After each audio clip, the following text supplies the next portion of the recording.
అందరికీ నమస్కారం. సో మీ అందరికీ తెలుసు తండేల్ సినిమా కొన్ని రియల్ ఇన్సిడెంట్స్ నుంచి మనం ఇన్స్పిరేషన్ తీసుకొని ఈ సినిమా చేశాము.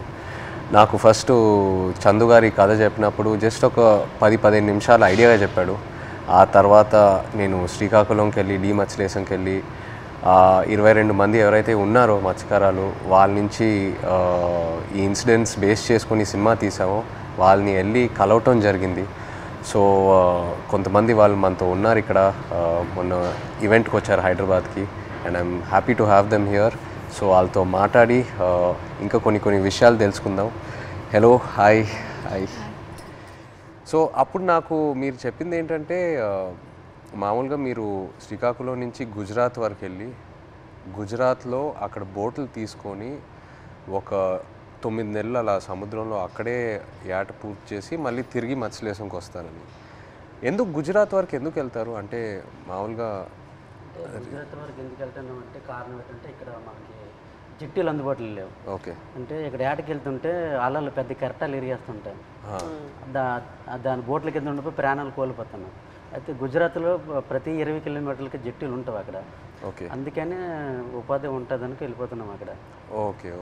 జీవనోపాధి కష్టపడడానికి వెళ్ళిపోతున్నాం. సో మీరు ఒకసారి అక్కడికి వెళ్ళాక ఒక నెల రోజులు సముద్రంలోనే ఉంటారా? ఒకసారి బోట్ తీసుకున్న తర్వాత నెల రోజులు సముద్రంలోనే ఉంటారు?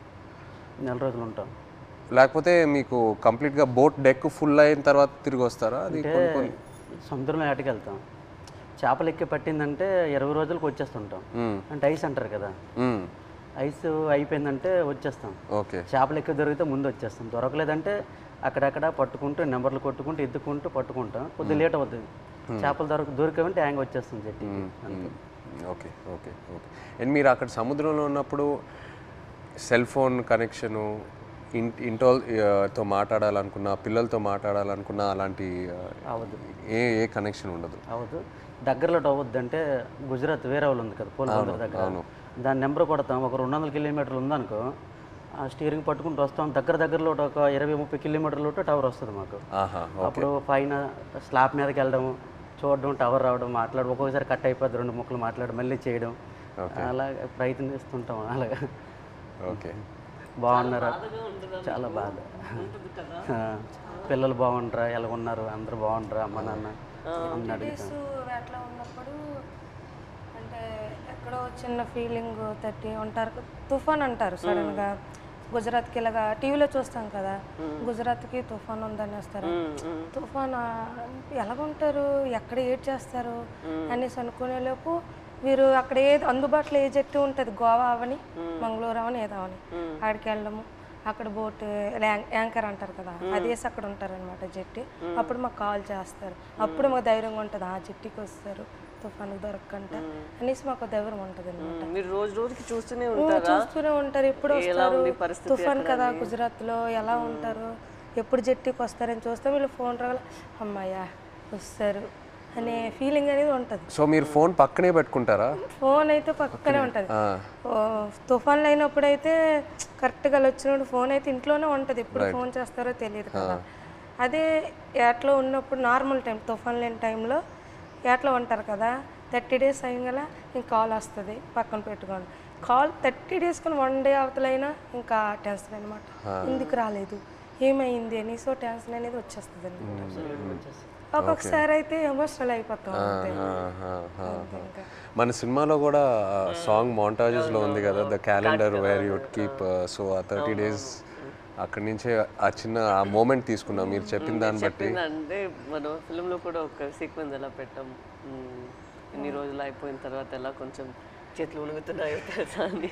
సో ఒకవేళ 30 రోజుల్లో ఫోన్ రాకపోతే అంటే అక్కడ వాళ్ళని కాంటాక్ట్ చేయడానికి ఏదైనా మీకు ఎమర్జెన్సీలా ఏదైనా నంబర్ ఉందా? ఏమీ లేదు, ఏముండదు. సేట్తో మాట్లాడాలని, సేట్లు ఉంటారు కదా వీళ్ళకి బోటుకి సంబంధించి, వాళ్ళతో మాట్లాడితే వాళ్ళ భాష మనకు తెలియదు. వాళ్ళ భాష తెలియదు కాబట్టి వాళ్ళకి మనం ఫోన్ చేయలేము. ఆ భాష వచ్చినంటే మన దగ్గర ఉంటారు. ఆ భాష వచ్చిన వాళ్ళందరూ గుజరాత్లో ఉంటారు కదా, జెంట్స్ మొత్తం గుజరాత్లో ఉంటారు. ఓన్లీ లేడీస్ ఇక్కడ ఏదో కూలి పని చేసుకొని చేపలు పట్టుకొని వెళ్ళి అమ్ముకోవడం, కానీ ఇక్కడ మా లేడీస్ ఉంటాం అంతే. మాకు ఇది తప్పించి వేరే వృత్తి అయితే రాదు, చేపల వృత్తి. ఎప్పుడైనా ఇంత ఒక దేశానికి తెలిసిపోయింది ఇలాగా 22 మంది మత్స్యకారులు దొరికిపోయారని. కానీ మళ్ళీ మేము అదే గుజరాత్కి వెళ్తాను వేట చేయడానికి, తప్పదా మాకు అదే ఉపాధి అంతే. మీకు ఎలా తెలిసింది ఆ రోజు ఎలా వాళ్ళు అక్కడ దొరికిపోయారు అనేది? నేను 7 మంత్ ప్రెగ్నెంట్ పాప అప్పుడు కడుపులో ఉంది. కూర్చున్న అలా ఫోన్ వస్తుంది, 29 days అయింది అప్పటికి. ఫోన్ వస్తుందని ఇలాగే కూర్చున్నా, మా పెద్ద పాప పక్కన పెట్టుకొని. మా అమ్మకి కానీ చెప్తానని, మీ అల్లుడు వస్తారు ఇలాగ యాడ్ నుంచి ఫోన్ చేస్తారమ్మా చెప్పిన తర్వాత సరేలేని కూర్చున్నాను. ఫోన్ రాలే. ఉదయం మార్నింగ్ 10 అయింది, వేరే వాళ్ళు ఫోన్ చేశారనమాట నా మొబైల్కి, ఇలాగా మీ ఆయన పాకిస్తాన్కి దొరికిపోయారట అనేసి. వేరే వాళ్ళంటే ఎవరు ఫోన్ చేశారు? అది గుజరాత్ నుంచి, మా ఊరు నుంచి వలస వెళ్ళారు కదా, అక్కడి నుంచో ఒక బోటు జట్టికి వచ్చింది. వీళ్ళు దొరికిపోవడం చూసిన బోట్ అది, కలర్ చూసారు ఆ బోటులో ఉన్నోళ్ళు, మీ ఆయనకి పాకిస్తాన్లో పట్టుకుని వెళ్ళిపోయారు అని చూసిన వాళ్ళు నాకు వచ్చి ఫోన్ చేసి చెప్పారు. ఓకే. చెప్పిన తర్వాత అవును అన్నట్టు అసలు ఏడుపు కూడా రాలేదు, అలా కన్నీళ్ళు ఇంకిపోయేవి. ఎలాగా పాకిస్తాన్ అంటే మామూలుగా చిన్నప్పటి నుంచి పాకిస్తాన్ అంటే ఏదో భయం మాకు అనమాట. చిన్నప్పటి నుంచి పాకిస్తాన్కి మనకి యుద్ధాలు ఏదో వినేవారు, అలాంటప్పుడు పాకిస్తాన్ అంటే భయం మనకి. అలాంటిది పాకిస్తాన్కి దొరికిపోవడం ఏంటి, ఏం చేస్తారు ఏమో, చంపేస్తారేమో, ఉగ్రవాదులకి గట్రా పేల్చుకోవడం చంపేయడం విన్నాం కదా, ఏమో చంపేస్తారేమో నీటిలో ఉండే అదో టెన్షను. అలాగా కూర్చొని అందరం ఫ్యామిలీ మొత్తం, ఏ ఊర్లో వాళ్ళకి సంబంధించిన వాళ్ళు, మా ఊర్లో అయితే 7 ఉన్నారు మా పంచాయతీలో సంబంధించిన 7 మా దగ్గర కూర్చొని ఏమైంది అనేసి అంటే, ఒక అబ్బాయి భాష వచ్చిన గుజరాతీ భాష ఆడిన అబ్బాయికి మేము వీళ్ళు సేటు ఉంటారు రామారావు వాళ్ళ సేటు, వాళ్ళ సేటుకి ఫోన్ చేయించాం. అడగండి ఒకసారి ఏమైంది ఆ సీట్కి అంటే, వాళ్ళు ఫోన్ చేసి అడిగారనమాట ఏమైంది, ఆ పాకిస్తాన్ వాళ్ళు పట్టుకెళ్ళిపోయారంట, ఏమైంది సేట్ అని అడిగితే అతనేమో పట్టుకుని వెళ్ళిపోయారు నీటిలో ఉంచారని చెప్పారు. ఇంకా మాకైతే ఎలాగ వస్తారు అనేసి, ఎలాగ ఆలోచించాలి, ఎక్కడికి వెళ్ళాలి, ఎలాగ తీసుకురావాలి అనేసి ఒక ఎమోషనల్ అయితే మామూలుగా కాదు. 22 మెంబర్స్ అంటే చిన్న పిల్లలు, అప్పుడే మ్యారేజ్ అయిన అబ్బాయి అక్కడే ఉన్నాడు, నేను కడుపుతో ఉన్నాను, 2 పిల్లలు, ఒక భర్త దొరికిపోయిన ఆవిడ కూడా ఇంకా ఆ బాధ వేరే, 2 బిడ్డలు ఒక భర్త అంటే ఇంకా ఆ ఎమోషన్ అయితే ఇంకా వేరే. అందరం ఇంకా అంతే, ఏం చేయాలని ఆలోచనతో ఓ 1 month వరకు అలా ఉన్నాం. ఇలాగా న్యూస్ వచ్చి ఇలాగా ప్రసారం చేయడము, మీడియా కొంచెం హెల్ప్ చేసింది. ఓకే. ఓకే. మీరు ఆ పాకిస్తాన్లో ఇంతకుముందు వేరే ఎవరైనా ఇలా పాకిస్తాన్ సైడ్కి వెళ్ళి వాళ్ళు పట్టుకోవటం జరిగిందా, లేకపోతే ఫస్ట్ టైం అయినా ఇలా జరగటం?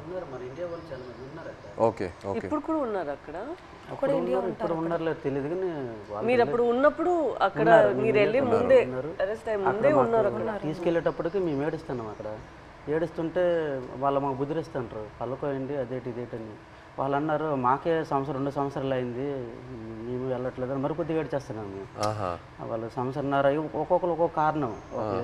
అంటే ఆధార్ కార్డులు పేర్లు రాంగు, ఒక్కొక్క పేరు అంటే ఒక బోట్లో 9 మంది ఉంటారు, వాళ్ళకి ఏదో అర్జెంట్ పని నుండి వెళ్ళిపోతారు వాళ్ళు.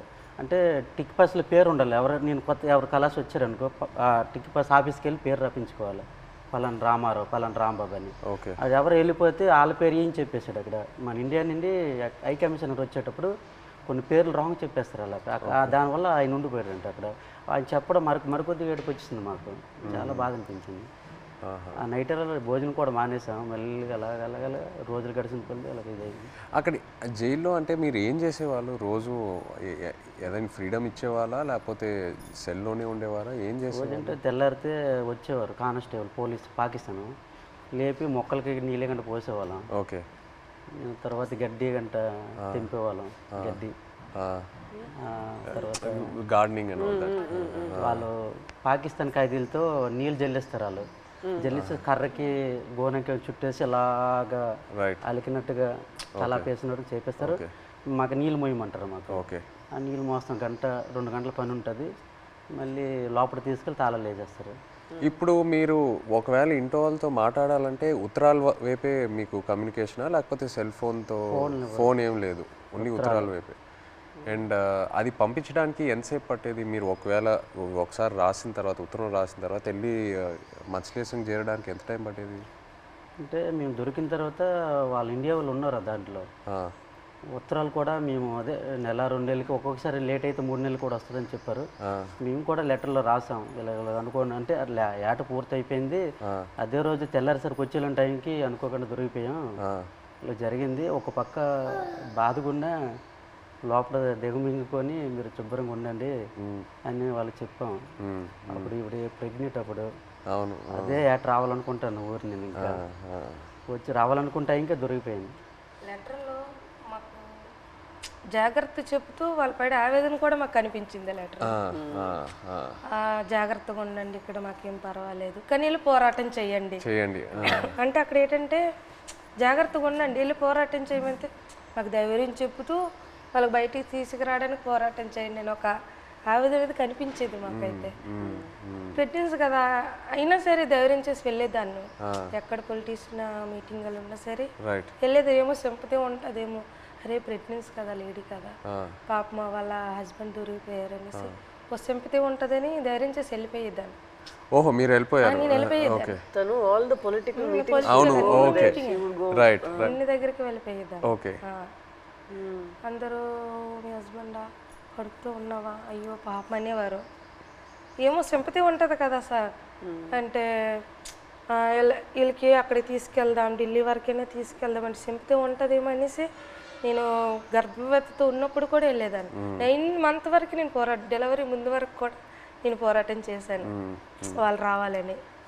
సో మీరు అక్కడ ఆంధ్రాలో తిరిగారు ఇలా పొలిటికల్ మీటింగ్స్ ఏదైనా ఉంటే, ఆ తర్వాత గుజరాత్ వరకు కూడా వెళ్ళారు కదా? ఢిల్లీ వరకు వెళ్ళారు. గుజరాత్కి వెళ్ళా స్టేట్ దగ్గర ఢిల్లీ వరకు వెళ్ళారు. స్టేట్లకి ఫోన్ల వరకే, గుజరాత్ వెళ్ళలేదు. డెలివరీ అయిపోయిన తర్వాత 20 days పాపకి ఇంటి దగ్గర వదిలేసి దాన్ని ఢిల్లీ వెళ్ళాం. ఢిల్లీ వెళ్ళిన తర్వాత అంటే అందరూ అనేవారు, ఇతను కూడా లెటర్లో రాశారు ఢిల్లీ వెళ్ళండి, ఢిల్లీ వెళ్తే మనకి వచ్చే అవకాశాలు ఉన్నాయని ఇతను లెటర్లో రాసేవారు అనమాట రామారావు గారు. సరేలే ఢిల్లీ కొంచెం అది పేద పరిస్థితి కదా సార్, ఢిల్లీ అంటే మాకు తెలియదు, భాష తెలియదు, ఎలాగెళ్ళాలో తెలియదు. అలాగ ఉన్నప్పుడు కొంతమంది అదే పొలిటీషియన్ వచ్చి ఇలాగ రండి అక్కడ మీకు పని జరుగుతుంది ఏం అవ్వదు గైడ్ చేయడానికి ఒక అతను వచ్చి వెళ్ళండి అంటే సరేలే ఇంత పోరాటం చేస్తే ఇదే చేయలేము అనేసి ధైర్యం చేసి వెళ్ళాం ఢిల్లీ. వెళ్ళిన తర్వాత అక్కడే ఢిల్లీ వెళ్ళిన తర్వాతే వీళ్ళు బయటకు వచ్చారు. అంతవరకు ఆ 14 నెలలు అక్కడే ఉన్నారు. అతను అంబాసిడర్తో అక్కడ అంబాసిడర్తో మాట్లాడడం కానీ ఉన్నారనడం కానీ. మెయిన్ మాకు బాధ కలిగించింది ఏంటంటే పుల్వామా దాడి. ఆ దాడి ఇలాగ మార్నింగ్ ఇలాగ టీవీ వేసాను, ఇలాగ మన ఇండియన్ ఆర్మీకి ఇలాగ ఉగ్రవాదులు చంపేశారు, ఆత్మహత్య దాడి అయిందని తర్వాత అవునా ఎందుకు అనేసి వీళ్ళకేం చేస్తారని ఇదో బాధ. మళ్ళీ అక్కడ మరి ఇండియన్స్ ఉన్నారు కదా సార్, ఏం చేస్తారని బాధలు ఉన్నప్పటికీ లెటర్స్ అయిపోయి 3 months. వచ్చిన లెటర్స్ బాగానే వచ్చి పుల్వామా దాడికి ముందు లెటర్స్ కంటిన్యూ అయ్యాయి. మేము పంపించింది అతనికి వెళ్ళేది, అతను పంపించింది మాకు వచ్చేది. కానీ పుల్వామా దాడి తర్వాత స్టాప్ అయిపోయింది. 3 months వరకు ఒక్క లెటర్ రాలే. ఇంకా మాకు ఇంకా టెన్షన్ ఇంకా ఎక్కువైపోయింది, అదో బాధ అనేసి ఇలాగా మరి ఇంకా లేదు ఉండొద్దు ఎక్కడ ఢిల్లీ వెళ్ళిపోతాం అనుకుని అందరం 22 ఉమెన్స్ అందరూ ఇంకా లేదు పదండి అనేసి 22 మంది వెళ్ళిపోదాం లేదు ఇంత మా ఓన్ డబ్బులు అనుకొని పదండి అనేసి ముందడుగు వేస్తాం అంతే. ముందడుగు వేసుకొని వెళ్ళిపోయాం అంతే. వచ్చిందో రాందో వెళ్ళాం. అక్కడికి వెళ్ళిన తర్వాత జయశంకర్ అని విదేశాంగ మంత్రికి కల్పించారు. ఇంగ్లీష్ రాదు కదా, ఏదో మా తెలిసిన భాషలు అంటే అతను మా కన్నీళ్ళు దుక్కు చూసి అతనికి అర్థమైపోయింది అనమాట. ఓ ఇంత బాధపడుతున్నారని ఏడుస్తాను. మా ఆవేదన చెప్తూ మా కళ్ళని నీరు వచ్చేస్తుంది. అది చూసి పాపం అతను తట్టుకోలేకపోయారు. వెంటనే ఫోన్ పాకిస్తాన్కి చేశారు. మన ఇండియా అంబాసిడర్ చేసిన తర్వాత పర్లేదు ఉన్నారు ఇలాగొస్తారు అని చెప్పారు. జనవరి కల్లా వచ్చేస్తారు అన్నారు. మా దగ్గర చెప్పారు జనవరి కల్లా వచ్చేస్తారు, రాకపోతే మీకే పాకిస్తాన్ నేను తీసుకెళ్తాను, నేను భరోసా ఇస్తానని మాట ఇచ్చాను. ఇచ్చిన తర్వాత అప్పుడు ఇంకా హ్యాపీ అంతే. అతను ఏంటంటే జనవరి కల్లా మాకు ఫస్ట్ కల్లా అక్కడి నుంచి లిస్ట్ వస్తుంది అనమాట. గనగల రామారావుకి వాళ్ళ భాష వేరే కదా సార్. గనగల రామ, గుణగల్ల రామారావు, కేసమర్రికి కసమర్రయ్య అన్నట్టు పేరు. ఓహో, మీ పేరు కరెక్ట్ గా వేయలేదా? సార్ ఆ లిస్ట్ కూడా రాంగ్ వచ్చింది అనమాట. గనగల రామారావుకి గంగల్ రామారావు. సో మీరు కన్ఫ్యూజ్ అయిపోయారా? ఎవరు అక్కడ ఎవరు ఉన్నారు ఏంటి? సరేలే అది ఉర్దూ భాష కదా, ఏమో ఇలాగ తెలుగు ఇలాగ రాశారేమో అని మాకు మేము ఆలోచించుకొని వచ్చేస్తారు అన్నట్టు. మీకు ఆ టైంలో ఎలా అనిపించింది? సడన్ గా భయం వేసింది. పేరు డిఫరెంట్గా ఉన్నప్పుడు 22 మందిలో 21 మంది వెళ్ళిపోయి నన్ను వదిలేస్తారేటని ఒక ఇది. వీళ్ళు కావాలని వాళ్ళకి రాస్తారేటో చెప్పలేం. పాకిస్తాన్ ఓన్లీ మీ పేరే తప్పేశారా? అందరివి ఉన్నాం. ఓకే, అందరివి అందరివి ఏదో ఒక తప్పు. కొంతమంది అక్కడక్కడ పేరు గనగల రామారావుకి గంగల్ రామారావు వచ్చింది. గంగల్ రామారావు వస్తే మరి పేరు డిఫరెంట్ అయితే ఖచ్చితంగా వదిలేస్తారని అందరూ ఇండియా వాళ్ళు అంటుంటారు. ఇంతకుముందు ఉన్నవాళ్ళు పాత వాళ్ళు. నాకైతే రాత్రి ఇద్దరు రాలేదు. 22 మందిలో 22 నా పేరు రాకపోతే నాకు వదిలేస్తే నాకు నిద్ర పట్టట్లేదు, తినాలనిపించట్లేదు. అప్పటికే 14-15 నెలలు అయిపోయింది, సంవత్సరం దాడిపోయింది. అప్పటికి ఇలాగ అయిపోయాను, సన్నంగా అయిపోయాను. వాళ్ళు ఏదో చపాతీలో అంటే ఏదో కలుపుతారంట అక్కడ జైల్లో. అదేదో మనకి ఏదో బరువు మోయాలని మోయలేమంట, ఆవేశం వచ్చేస్తుందంట. వాళ్ళు చెప్పిన మాటలే. అప్పటికే సన్నంగా అయిపోయాను. తర్వాత నోటంటే కూడా బ్లడ్ వచ్చేస్తుంది. ఏమంటే టెస్టులు చేస్తే వేడి వల్ల అన్నారు, ప్రాబ్లం లేదంటే కొద్దిగా ఆపేయకుండా ఉన్నారు. అలాంటి చాలా భయం వేసేది. అలాగే పుల్వామా టైంలో మీరు అక్కడ ఒక కన్ఫ్యూషన్ లాగా ఏమైనా అయిపోయిందా మీకు? అయిపోయింది. మరి ఏదో వేరే సెల్లో పెట్టేవారంట అక్కడ, ఏదైనా బయట ప్రమాదం ఏదైనా జరిగితే. అంటే బీహార్ జైల్లో ఒక పాకిస్తాన్ ఖైదీకి ఇండియా వాడు చంపేశారని తెలిసింది మాకు. అక్కడ జైల్లో టీవీ ఉంది మాకు చూస్తుండగా. చంపేస్తే మాకు తెలీదు. మాకు 4 రూమ్లలో అందరికి ఒక్క రూమ్లో బంధించేస్తుంటారు.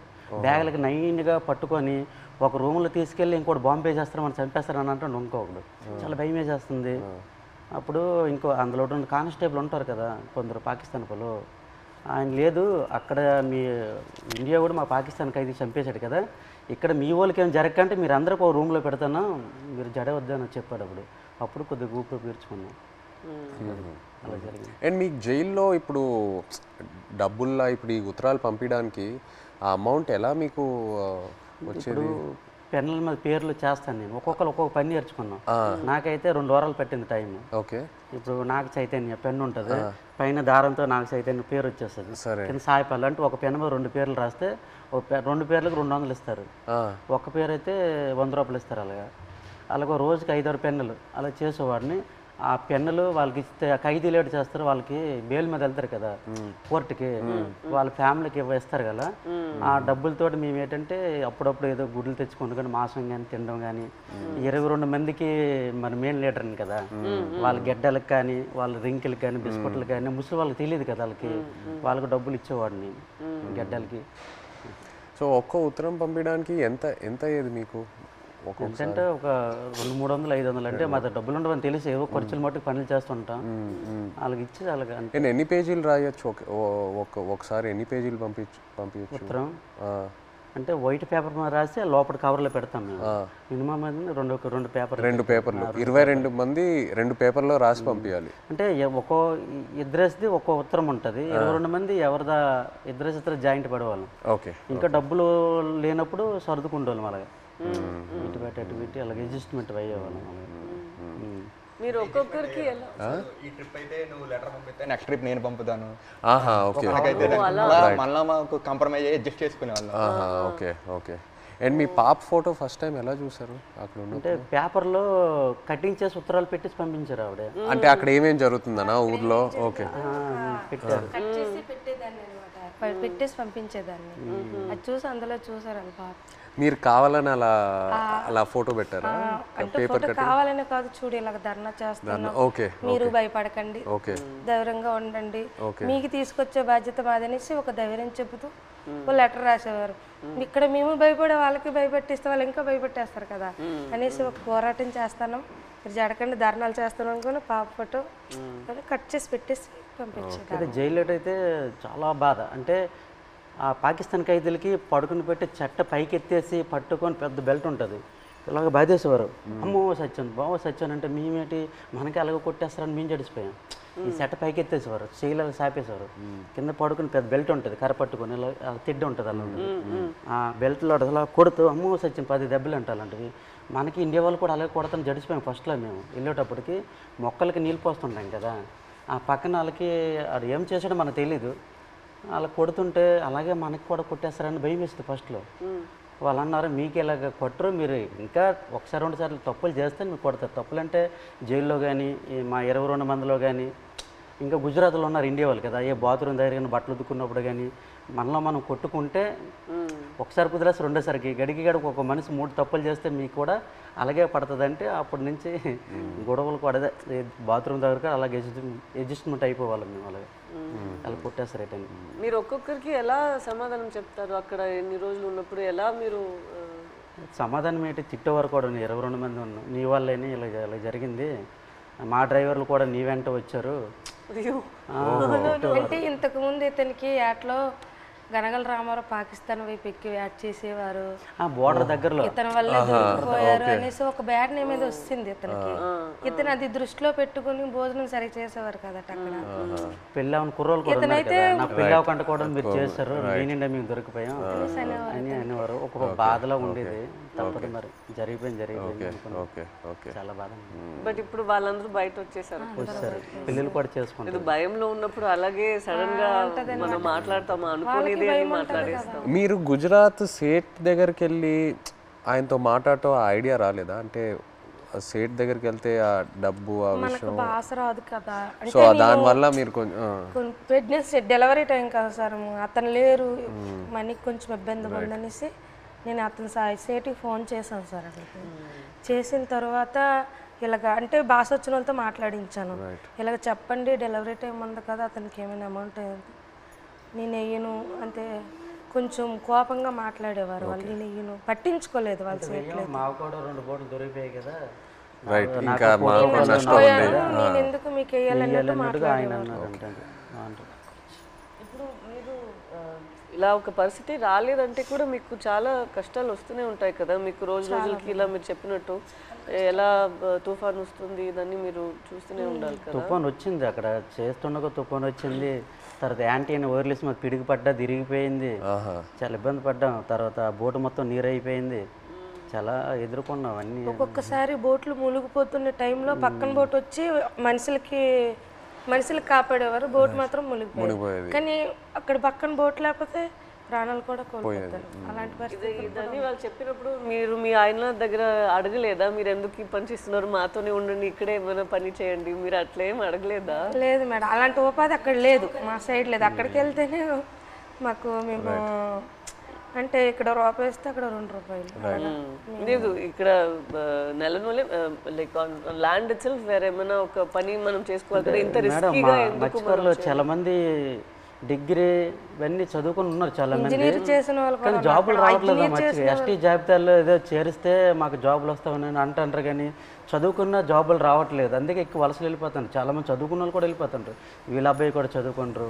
చాలామంది డిగ్రీలు ఇంటర్లు చదువుకున్న జాబులు రాక వెళ్ళిపోతుంటారు. మా మధ్యకి ఎస్టీ జాబితాలు చేరిస్తేనే ఆ జాబులు వస్తావంటే దానికోసం ప్రయత్నిస్తాను, కానీ ఎవరు సరిగ్గా పట్టించుకోవట్లేదు. ఎందుకు మాకు జాబులు రావట్లేదు అర్థం కావట్లేదు. సో మీరు శ్రీకాకుళం నుంచి లెటర్స్ పంపిద్దాం అనుకున్నారు కదా పాకిస్తాన్కి, అప్పుడు జైల్లో ఉన్నప్పుడు. అప్పుడు ఇక్కడి నుంచి లెటర్లు పంపించడానికి ఏదైనా ఇబ్బంది ఉండిందా? ఇబ్బంది ఉంది. ఇక్కడ నుంచి లెటర్స్ అంటే వాళ్ళు అడ్రస్ రాశారనమాట, ఇలా పంపించండి, టు అడ్రస్ ఫ్రమ్ అడ్రస్ అన్నట్టు ఉంటుంది, ఇలా పంపించండి అని రాశారు. అలాగే మేము పోస్ట్ ఆఫీస్కి వెళ్ళి ఇలాగ రాస్తే పాకిస్తాన్ రాస్తే వాళ్ళు చదివారు. పాకిస్తాన్ ఏంటి, పాకిస్తాన్కి మీకేం సంబంధం, మీరు పాకిస్తాన్కి లెటర్ వేయడం ఏంటి, ఇలాగ అడిగేవారు అనమాట. చాలా ఇబ్బంది పెట్టేశారు. 2-3 డేస్ వాళ్ళకి ఇలాగే ఇబ్బంది పెట్టేస్తే మేము ఈ స్టోరీ మొత్తం చెప్పిన తర్వాత వాళ్ళు అప్పుడు ఒప్పుకున్నారు. తర్వాత మేము ఏదో పాకిస్తాన్ నుంచి వచ్చినట్టు, వీళ్ళు పాకిస్తాన్ వాళ్ళు, మీరే ఈడుమేటి పాకిస్తాన్ అనేసి వాళ్ళ క్వశ్చన్లు అడిగేవారు. చాలా ఇబ్బంది పెట్టేశారు. తర్వాత స్టోరీ మొత్తం చెప్పిన తర్వాత అప్పుడు నమ్మారు. అంతే. మీ ఫ్యామిలీ ఎవరు చెప్పలేదా మీకు ఇలా చేపలు పట్టుకున్న వాళ్ళని పెళ్లి చేసుకోకూడదు, ఇలాగే ఉంటుంది మీకు? ఇదన్నీ ఎందుకు, లేదంటే ఎందుకు లవ్లో పడుతున్నారు మీరు ఇలా రిస్కీ లైఫ్లో ఉన్న వాళ్ళతో, అలా ఏం ఎవరు చెప్పలేదా? ఏదండి అదే మీరు ఎవరు చెప్పలేదా? అమ్మ నాన్న వాళ్ళు ఎవరు లేదు ఇక్కడ ఉన్న వాళ్ళే చెప్పిన అవి లవ్లో ఉంటాం కదా, అవే కనిపించదు అనమాట. అంతే, లవ్లో ఉంటే అతనే కావాలన్నట్టు ఉంటది అంతే. ఎంత రిస్క్ అయినా పర్లేదు ఇలాగే ఉండిపోతుంది, అతనే కావాలి. మన తండేల్లో సత్య అండ్ రాజు లాగే ఒక రకంగా. సార్ ఇప్పుడు మేము పాకిస్తాన్ భారతదేశం మొత్తం తెలుసు కదా, ఈ కథ తీయాలని మీకు ఎలాగనిపించింది? మా ఇంటికి రావడం, తినడం, చేయడం చాలా హ్యాపీ అనిపించింది. మీకు ఎలాగ ఆలోచన వచ్చింది తీయాలని? ఎంతమందికి తెలుసు కదా, చాలామంది ఉన్నారు, ఎవరికి రాని ఆలోచన మీకు ఎలాగొచ్చింది? లేదు, చాలా అంటే ఫస్ట్ నాకు చందు ఈ కథ చెప్పిన తర్వాత కార్తిక్ వచ్చి నాకు ఈ ఐడియా చెప్పాడు. ఆ తర్వాత చందు నాకు నేను సినిమాలో ఇలా ఇలా ఒక స్క్రీన్ ప్లే ఇలా తీద్దాం అనుకున్నాను చెప్పిన తర్వాత బాగా ఎక్సైట్ అయ్యా. వెంటనే మనం శ్రీకాకుళంకి వెళ్ళి మత్స్యలేశంకి వెళ్ళి అందరినీ కలుద్దాము, అక్కడ వాళ్ళని కలిస్తే నాకు ఇంకా మంచి ఐడియాస్ వస్తాయని చెప్పి అక్కడ వచ్చి మీతో ఆ రోజు స్పెండ్ చేయడం జరిగింది.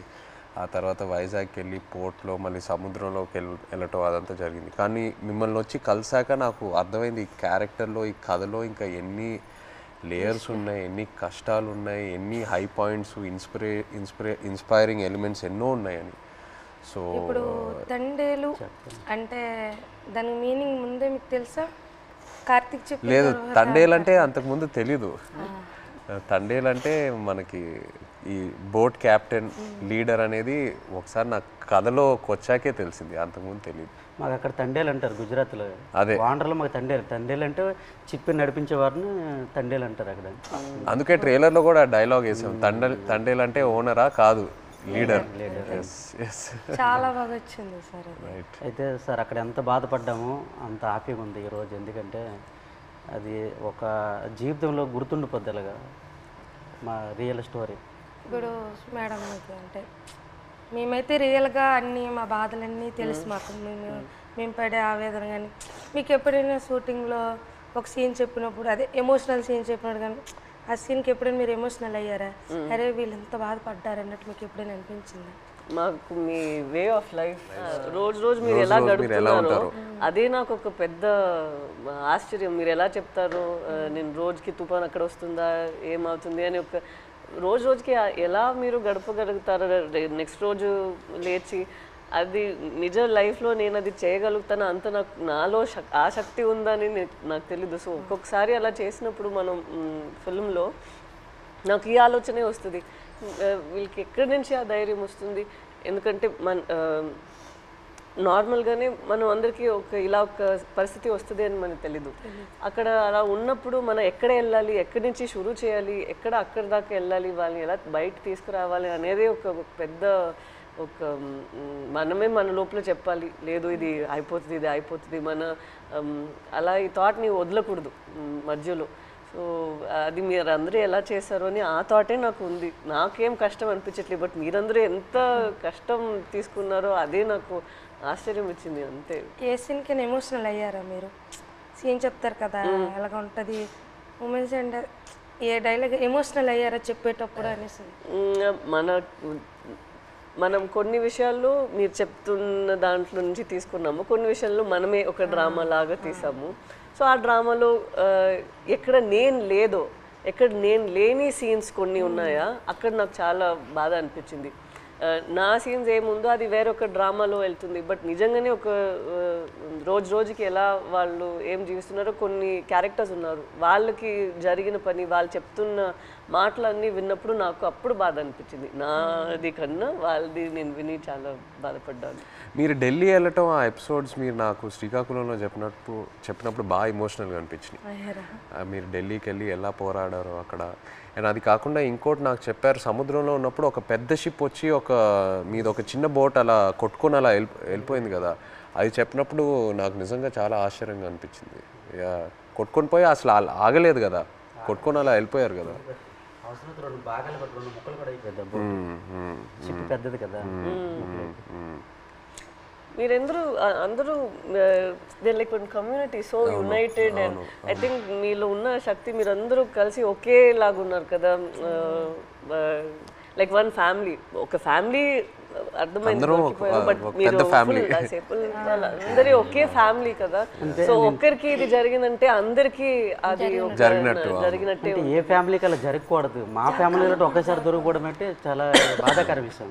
నేను డ్రైవర్ మెయిన్ తండ్రి కనుక అలా ఆయనకి బోట్ ఆఫ్ చెప్పినట్టు మా బావగారు, తర్వాత మా ఎర్రీకి బామ్మరిదే అంటే అన్నయ్య, నేను బోట్ ఆఫ్ చెప్పాను. ఈ బోట్ ఆఫ్ చెప్పిన ఓనర్లంతా నా వెనక పంపించారు. ఈ రామారావు ఎక్కువ చేపలు పడతాడు, ఈయన వెనకెతలు వెళ్ళండి చేపలు ఎక్కువ దొరికితే అనుకుని నాకు వెనకాల పంపించడం, దొరికిపోవడం చాలా బాధాకరమైన విషయం. ఇలా జరుగుతాను అనుకోలేదు. సో లాస్ట్ క్వశ్చన్ అంటే తండేల్ 2 ఉందా? మీరు ఆ రోజు ఈవెంట్లో ఏదో జోక్ వేశారు కదా, చెప్పండి. ఇంకోసారి పాకిస్తాన్కి దొరకాలి, అప్పుడు స్టోరీ అంటే ఒక కోరిక తండేల్ 2 ఉంటే ఖచ్చితంగా ఒక తమ్ముడుగా యాక్టింగ్ చేయాలని ఓకే రైట్. అయితే పాకిస్తాన్కి దొరకకుండా దొరకకు ఈసారి మీరు ఇంకా ఢిల్లీ అంతా వెళ్ళరా? తిరిగే శక్తి బోల్డ్ కథ ఉంది. ఇంకా అక్కడ వచ్చేసరికి ఇంకా ఇక్కడ ట్రావెల్ పడ్డాం. రైటర్ ఒక సంవత్సరం పాటు మేము వెనకాల ట్రావెల్, ప్రతిదీ తిన్నా ఏం చేశారు ఏమిటి అనేది ఒక సంవత్సరం పాటు ఫోన్ కాల్. అదే ఇక్కడ పాకిస్తాన్ వచ్చేసరికి ఇక్కడ అప్పటికి 7 సంవత్సరాలు అవుతుంది. ఇప్పుడు చాలా ఉన్నాయి కదా, ఇంకా ఇక్కడ తండేల్ 2లో కూడా ఇంకా బోల్డ్ కథ ఉంటుంది. కానీ ఈసారి ఫైట్ చేయాలంటున్నారు కదా మీరు వెళ్ళి అక్కడ నుండి ఇక్కడికి వచ్చేసరికి నేనేం చేశాను ఇంకా బోల్డ్ అని ఇంకా స్టోరీ ఉంది. ఖచ్చితంగా ఇది చెప్పండి జీవితంలో ఇది గుర్తుండిపోతుంది. నచ్చిన విషయం ఏంటంటే సార్ మీరు ఉన్నారు కదా, ఆ డ్రెస్సింగ్ స్టైల్ కానీ ఎప్పుడు మీకు ఏ సినిమాలో అలా చూడలేదు. ఆ చినిగిపోయిన సెట్ కానీ ఆ డ్రెస్సింగ్ స్టైల్ కానీ అనకాపల్లిలో ఒక షూటింగ్ ఉంది కదా, అక్కడికి వచ్చాము. అక్కడ చూసి నేను షాక్ అయిపోయాను. అదే ఏ సినిమాలో చూడలే అసలు. అలా ఇమిడిపోయారు సార్ మీరైతే.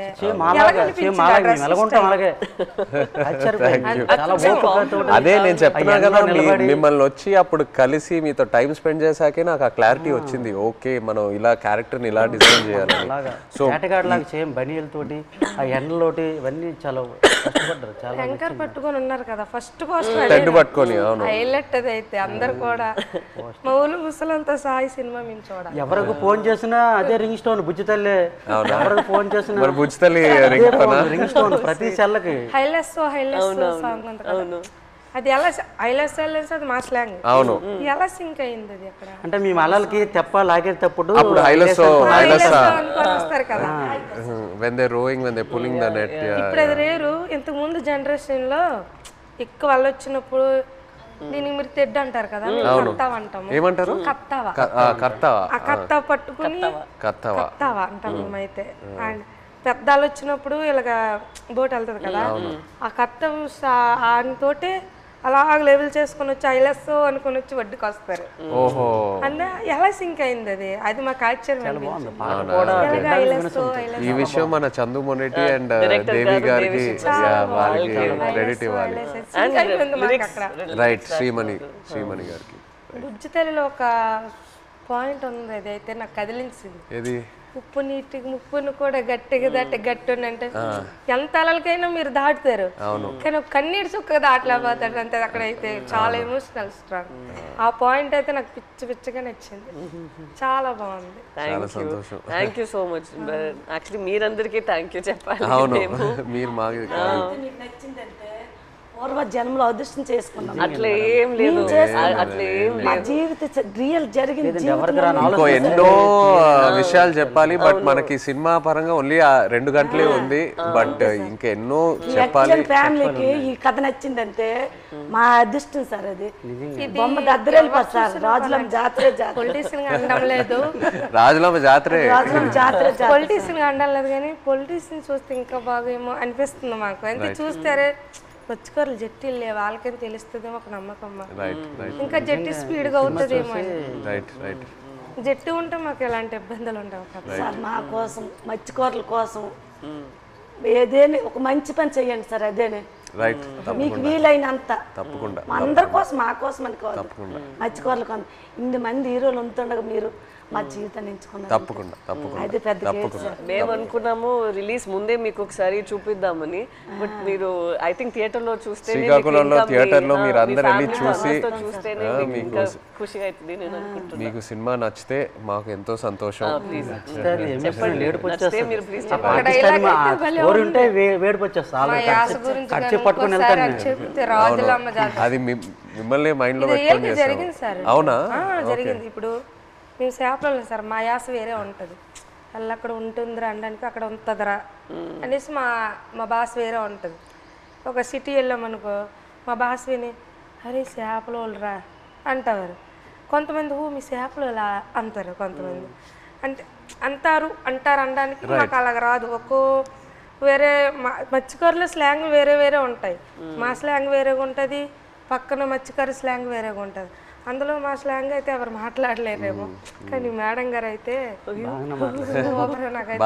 చాలా మేము మాట్లాడినట్టు మాట్లాడారు. అసలు ఇది హైలైట్. భయం, నేను ఫుల్ టైం అదే ఆలోచిస్తాను. హైలైట్ మేడం గారు, మేము అలాగే మాట్లాడతాం.